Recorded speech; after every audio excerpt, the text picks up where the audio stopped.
Good morning students. आज दिनांक 28 जुलाई 2020 विषय संस्कृत कक्षा षष्ठम चतुर्थ पाठ चल रहा था अलसो बालक। अलसो बालक में जो है आपने अब तक जो है वो कहानी पढ़ी है कि एक आलसी बालक, एक बाल बच्चा होता है, बालक होता है, वो समय पर कार्य भी नहीं करता, न समय पर विद्यालय जाता है। एक बार वो सोचता है कि क्यों न मैं बगीचे में जाकर बॉल से और पक्षियों के साथ खेलूं। वो बगीचे में जाता है तो वहाँ कोई भी बच्चा या व्यक्ति नहीं होता खेलने के लिए। वो एक कौवे को देखता है और कौवे को कहता है कि आओ हम साथ में खेलते हैं। कौवा उसे मना कर देता है, कहता है अभी सभी लोगों को जगाने का समय है, मैं तुम्हारे साथ नहीं खेल सकता, मेरे पास समय नहीं है, तुम कहीं और जाकर खेलो। उसके बाद वह बगीचे में जाकर एक कबूतर को देखता है तो कबूतर को कहता है आओ मेरे साथ खेलो। तो कबूतर कहता है यह समय दाना चुगने के लिए है, मैं तुम्हारे साथ खेल के समय बर्बाद नहीं करना चाहता। बच्चा आगे जाता है तो वहां पर उसको एक भंवरा दिखाई देता है। भंवरा दिखाई देता है तो भंवरा भी कहता है, भंवरे को वो कहता है कि तुम हमेशा फूलों का रस एकत्रित करते रहते हो, आओ मेरे साथ खेलो। वो कहता है यदि मैंने इस समय फूलों का रस एकत्रित नहीं किया तो मैं तो ठीक नहीं है, तो मुझे अभी फूलों का रस ही इकट्ठा करना है, क्योंकि मैं ये काम कब करूंगा। यही बात उसको चींटी भी कहती है। तब बच्चे को लगता है कि वाकई में जब जीव जंतु कीट पतंगे भी अपना अपना कार्य समय पर करते हैं तो हमें भी अपना कार्य जो है वो समय पर कर लेना चाहिए। तो फिर आपने इसमें ये पढ़ा था मेरी स्थिति, फिर आपने जो है इसमें ये भी पढ़ा था आलसी मनुष्य नाम शरीर तो महान रिपु, कि भी आलस्य मनुष्य के शरीर में निवास करने वाला सबसे बड़ा शत्रु होता है उसका। और नास्ति उद्यमो समो बंधु, और परिश्रम के समान कोई दूसरा मित्र नहीं होता, जिससे मित्रता करके मनुष्य कभी दुखी नहीं होता। फिर आपने शब्दार्थ कर लिए थे। अभ्यास प्रश्न में आपने पहला कर रहे थे निम्नलिखित प्रश्नों के उत्तर संस्कृत में दीजिए। तो उसमें आप 3 प्रश्न कर चुके हैं, आज हम आगे कर रहे हैं।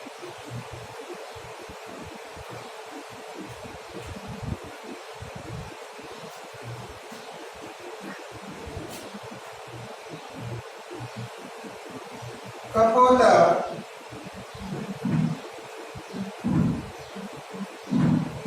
बालकम किम अवदत्, कबूतर ने बच्चे से क्या कहा, बालक से क्या कहा। तो उत्तर हो जाएगा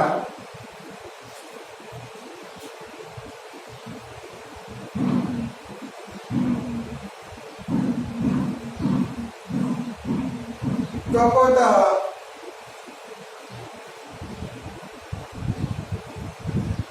बालकम अवदत्,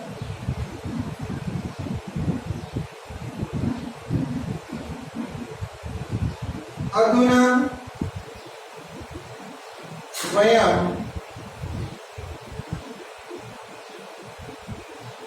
भोजनाय क्षेत्रं गच्छामः।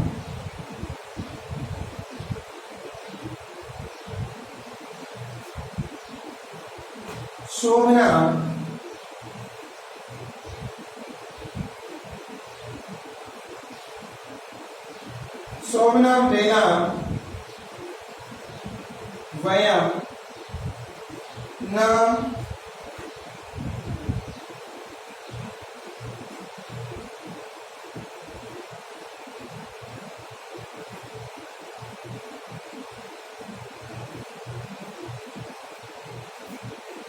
कपोत बालकम अवदत्, अधुना वयं भोजनाय क्षेत्रं गच्छामः। शोभना वेला वयं न गमिष्यामः। और अंतिम प्रश्न है आपका भ्रमर बालकम किम आगत्यत। इस प्रश्न का ऊपर कर लेते हैं यहाँ पर।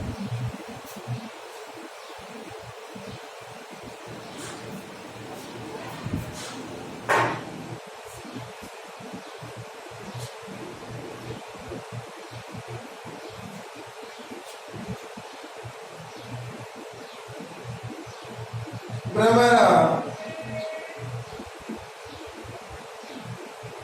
बालकं किम अकथयत।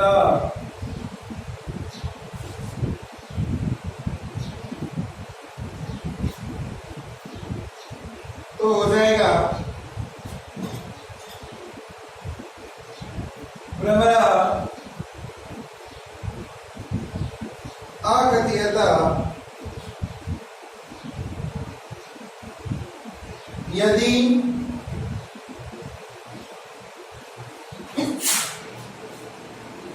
यदि अहम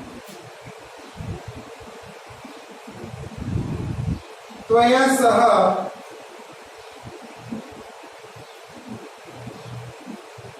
क्रीडामि तर्हि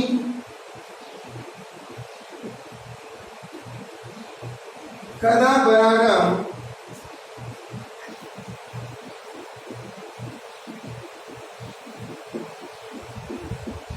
ग्रहीष्यामि। त्वम् अपरेण सह क्रीड। तो इस तरह से आपका पहला प्रश्न यहाँ पूर्ण होता है। देख लीजिए, निम्नलिखित प्रश्नों के उत्तर संस्कृत में दीजिए।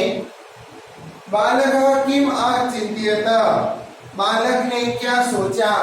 तो बालकः अचिंत्यत, बालक ने सोचा। अद्य अहम विद्यालयं न गमिष्यामि, मैं आज विद्यालय नहीं जाऊंगा। उद्याने गत्वा, उद्यान में जाकर, बगीचे में जाकर, कंदुकेन पक्षिभिः सह, बॉल तथा पक्षियों के साथ खेलूंगा। गमिष्यामि, खेलूंगा। बालकः कुत्र अगच्छत, बालक कहाँ गया। बालकः उद्यानम् अगच्छत, बालक उद्यान में गया।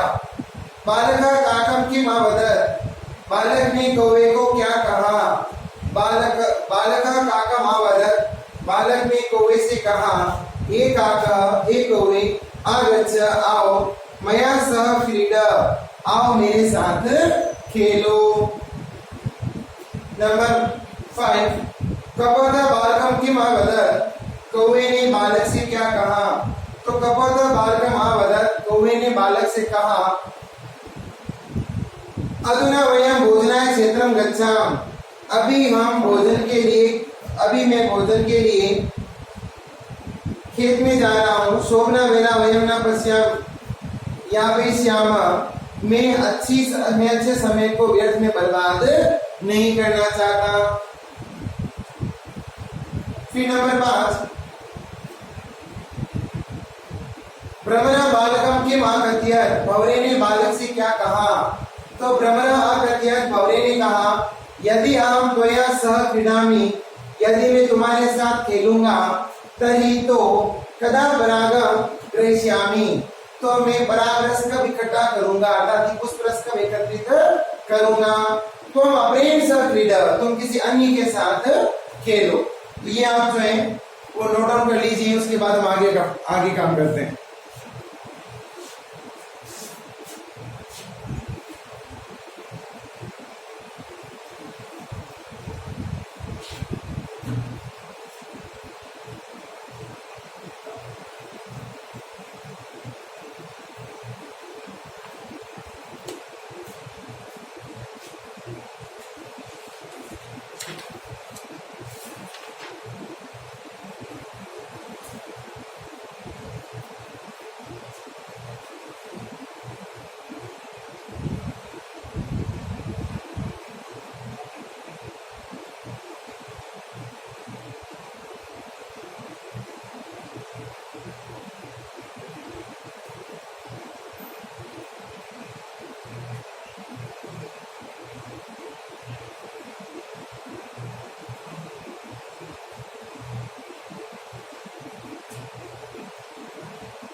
चलिए तो हम आगे काम करते हैं। पहला प्रश्न आप कर चुके हैं।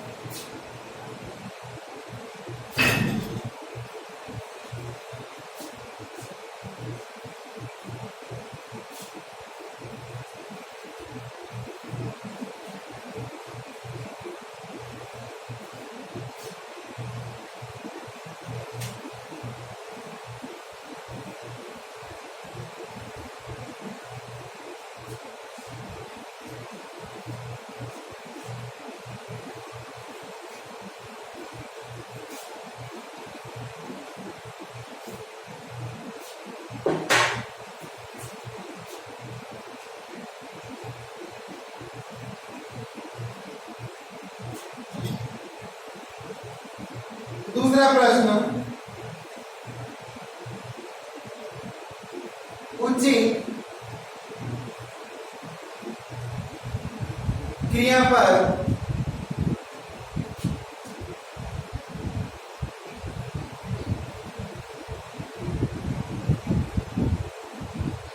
भरकर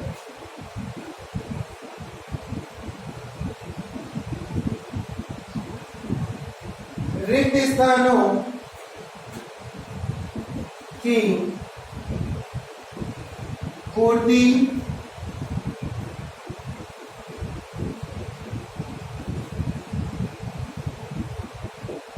कीजिए।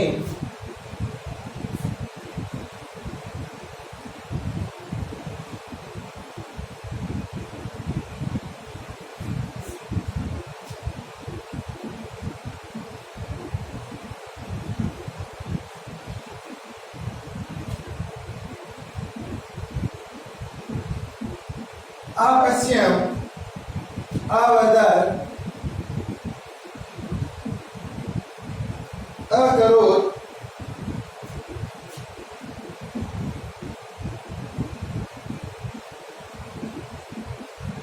अलिखत,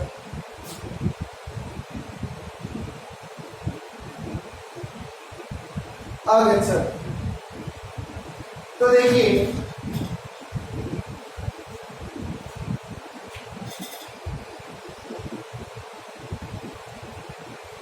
बालकः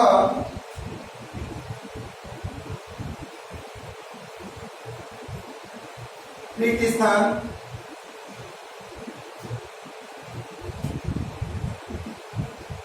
अहम कपोतम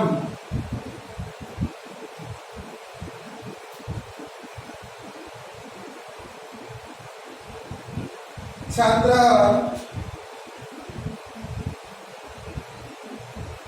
अध्यापकम रिक्त स्थान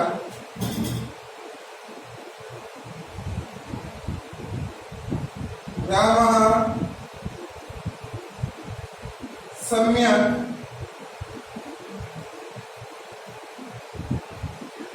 कार्यम रिक्त स्थान रमेशः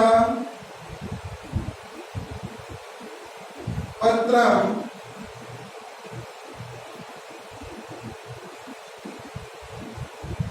अलिखत। तो देखिए बालकः, तो यहां आ जाएगा आगच्छत्, आगच्छत्। अहम कपोतम अपश्यम, छात्रः अध्यापकम् अवदत्, राम सम्यक् कार्यम् अकरोत्।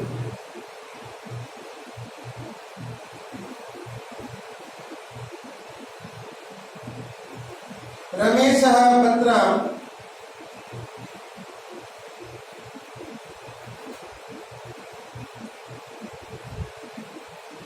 अलिखत। ये आपके जो है वो फिलअप्स हैं। उचित क्रियापद भरकर रिक्त स्थानों की पूर्ति कीजिए। तो मंजूषा दी हुई है यहाँ पर अपश्यम, अवदत्, अकरोत्, अलिखत और अगच्छत। तो देखिए क बालकः आगच्छत्, त ख हो गया आपके अहम कपोतम, अपश्यम,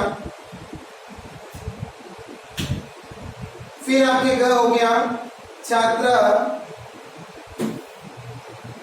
अध्यापकम् अवदत्, रामः सम्यक् कार्यम् अकरोत् और रमेश पत्रम् अलिखत्। नोट डाउन कर लीजिए आप इसको, फिर हम आगे काम करते हैं।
संख्या 3,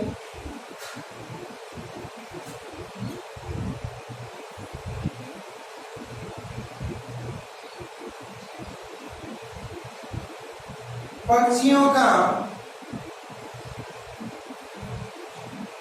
उनके गुणों से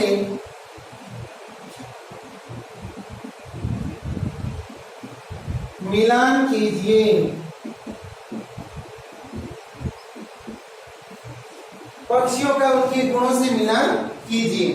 तो देखिए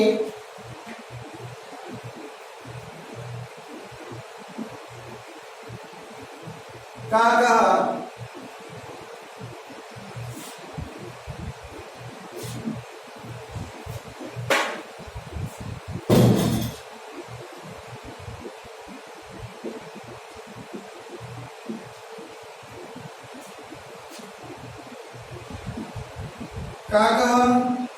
ध्यान मग्नम ख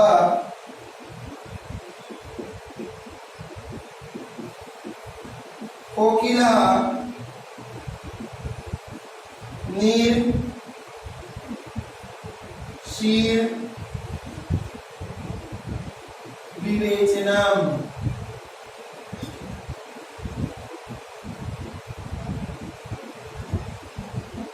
मयूरः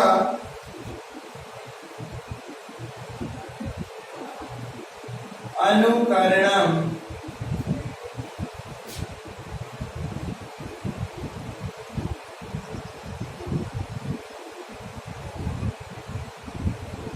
शुकः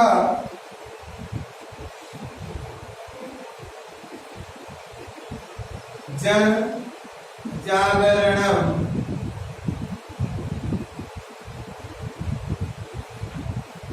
बकः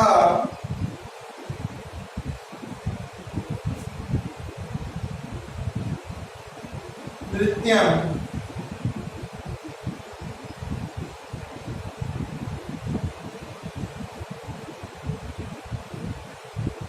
हंसः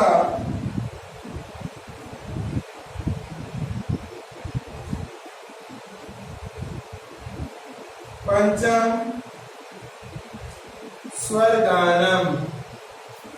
तो इस तरह से जो है आपकी प्रश्न है कि पक्षियों के गुणों का जो है आपको मिलान करना है। तो इसका उत्तर होगा सबसे पहले देखिए नंबर क काक जो है वो आप किससे मिलाएंगे? जन जागरणम। जन जागरणम। फिर ख कोकिला। कोकिला जो है वो मिल जाएगा आपकी पंचम स्वरम। पंचम स्वर गानम।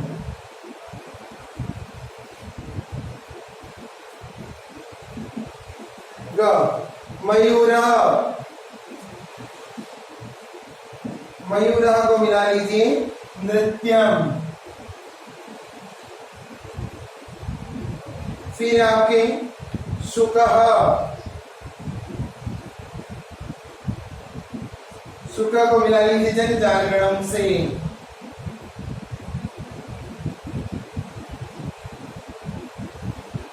सुख को मिलाएंगे हम अनुकरणम।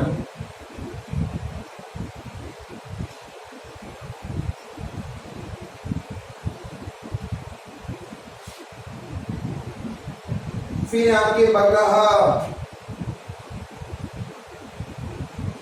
इसका हो जाएगा ज्ञान मग्नम।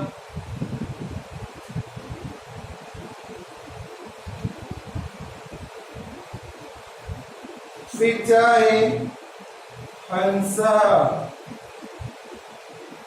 तो हंसा को मिला लिया हमने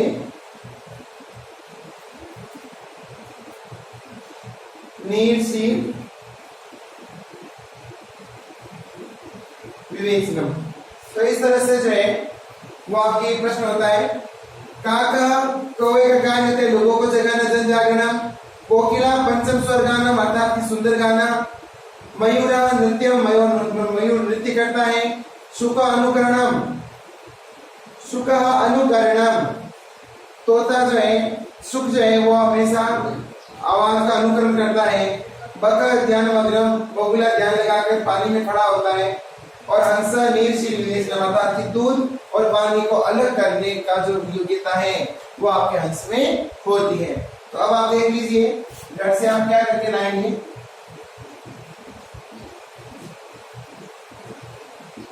प्रश्न 1 व 2 करें। ये आपको कार्य जो है अपनी उत्तर पुस्तिका में आज की डेट मेंशन करके और अच्छी तरह से ये कार्य करना है। धन्यवाद।